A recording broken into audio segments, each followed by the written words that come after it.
Nurses and other healthcare workers are leaving their jobs. Yo, it's all bad. I ain't going back. I ain't going back. What's wrong with you?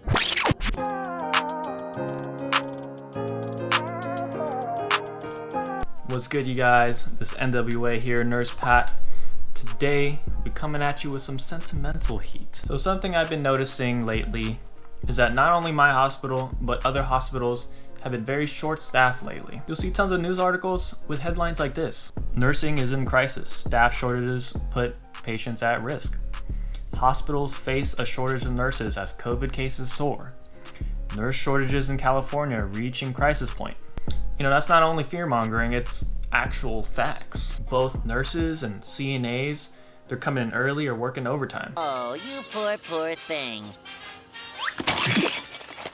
Oh, so this is the thanks I get for working overtime. Sometimes no one is available or no one is willing. So the CNAs take an extra load, and it also trickles down to additional load for the nurse. At times you'll see break nurses and charge nurses absorbing patients. I'm even hearing and seeing managers coming and working on the units. At my mom's hospital, she told me her CEO came in to help with breaks for the nurses. Hey, use a real one for that, real talk. I bet most of the hospital CEOs haven't even touched a patient in their life. You're gonna learn today. You're gonna learn what a long dick look like today. So why is this happening? Since the start of the pandemic last year, healthcare workers have been, putting themselves at risk, putting their loved ones at risk, just working the front lines. And some assholes will be like, oh, that's what they signed up for. They should expect it. Just be happy to have a job, blah, blah, blah. As they sat down on their couch at home watching Netflix collecting their stimulus checks. Come on, bro, get out of here with that disrespect. We like helping people and saving lives, yes. We are fortunate to have a job, yes. But the job has come with a great toll and sacrifice since the pandemic. It's easy to get burnt out as a nurse as it is. And that was before the pandemic. Something that I saw was that year-round, it stayed busy. Now, some of you may know, if you work at the hospital already, typically you have a little off season for busyness at the hospital. What I've seen working so far, and from what others have said, usually around that March, April-ish time is where there's less patients that are admitted, maybe less surgeries as well, and it's just an overall little chill. Hospital takes a little breather. I don't know why it's like that, but it's just what I've seen. We did not see that this year. Nope. It just stayed busy. So, as healthcare workers, we never got that chance to just wind down and chill from the previous year, unless you were fortunate enough to get a vacation. It was literally all gas, no breaks. Another thing I hear about hospitals is the money pinching aspect of management and the higher ups. Productivity and money seems to be more of a priority than the staff, and more importantly, the patients.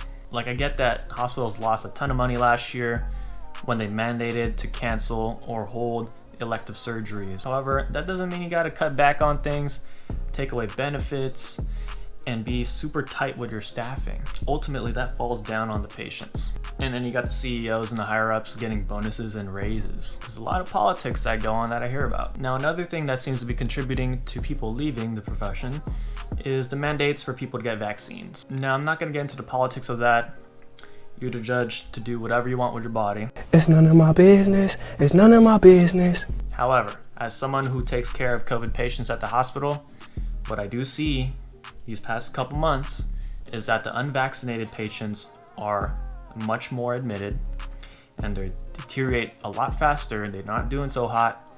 And the ones that are vaccinated and still have COVID, they're chilling. They're on room air. They're just there to get their treatments.